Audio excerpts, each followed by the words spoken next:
Hey, the British are coming! The British are coming! Now the ride of Paul Revere set the nation on its ear, and the shot at Lexington heard round the world.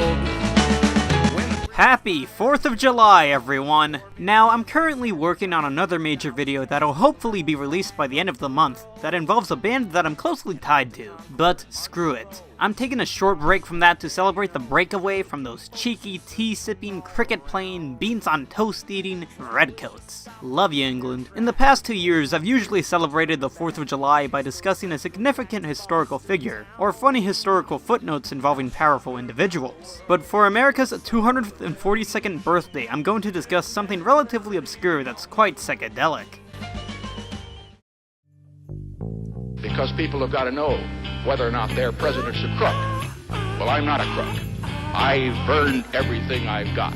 Long after the fighting stops, as it surely eventually will, all of this will remain part of the long heritage of the Vietnam War. Anger and bewilderment are growing as more and more Americans cope with gasoline lines and empty pumps. I don't care who you are, but the 1970s fucking sucked. I didn't enjoy it. I mean, sure, disco and the groovy culture surrounding it was vibrant and full of life, but politically and economically it was terrible. Stagflation had contributed to high unemployment and inflation within the United States, which was combined by a shortage of fuel and long gas lines. In the political realm, the failure of Vietnam had entered the subconscious of the nation and its mood, while Watergate and Nixon's resignation destroyed any sense of optimism left in the United States. The spirit of 1776 was dead, and as the country reached its 200th birthday in 1976, a lot was done to try to revitalize the sense of patriotism. This involved an elaborate attempt to brand everything as American for the bicentennial, and to be fair,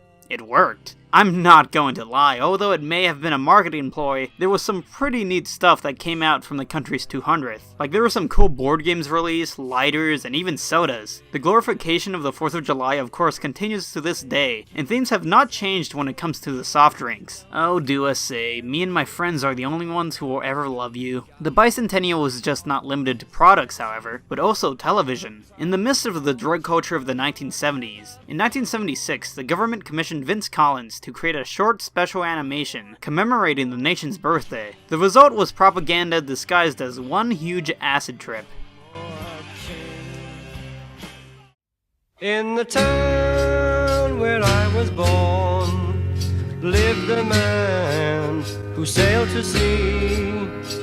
You see, Vincent Collins is very bizarre in his take of cartoons, and in some ways even horrifying. His origins are from San Francisco, so that may explain the entire hallucinogenic imagery in his animations. I'd say his content is inspired by pieces such as the Yellow Submarine music video from the Beatles, and various other colorful indie animators that surrounded him in San Fran. For the animation, he compiled significant animatable symbols that make up the USA. You see, for Vincent Collins, it's all about symbolism, but in the most abstract ways. He stated that the purpose of the short was to liven up the otherwise banal and uneventful bicentennial celebration that was coming. The video is a perfect compilation of what American society was founded upon, and also takes a unique perspective of American culture. I think my favorite part of the video is when a bald eagle hatches from the red, white, and blue egg and then turns into the Liberty Bell. I mean, that's pretty cool. I also like the psychedelic Eye of Providence staring at me. As a little side note, the Eye of Providence is probably my favorite symbol given upon to society. Want to know a little fun fact? The Americanized version of the eye stands above a 13-step pyramid representing the original 13 colonies. I mean, that's pretty neat. Okay, so in all seriousness, it's my favorite symbol because Bill Cipher was a fantastic villain in Gravity Falls, and I love that show. But that's besides the point. Following this piece, Vincent created a short animation titled Malice in Wonderland, and oh my god.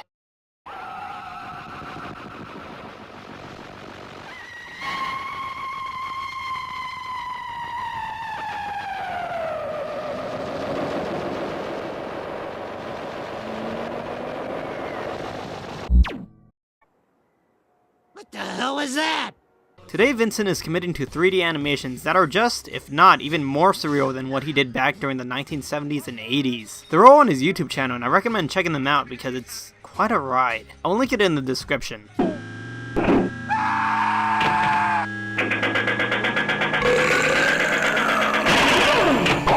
Dude, is that Greg Heffley? There are deeper meanings to these videos. Much of it is an abstract analysis on modern society. Do I care enough to spend countless of hours studying these videos? No! But that doesn't mean you can't. I mean, there has to be some good neat stuff in there. Anyways, I just wanted to show you guys an obscure video that I thought was interesting for the 4th of July. Sorry if this video seems on the short side, I didn't want to not upload anything on the 4th of July because it's a special day for our nation. As for my next video, well, you'll see it when you see it.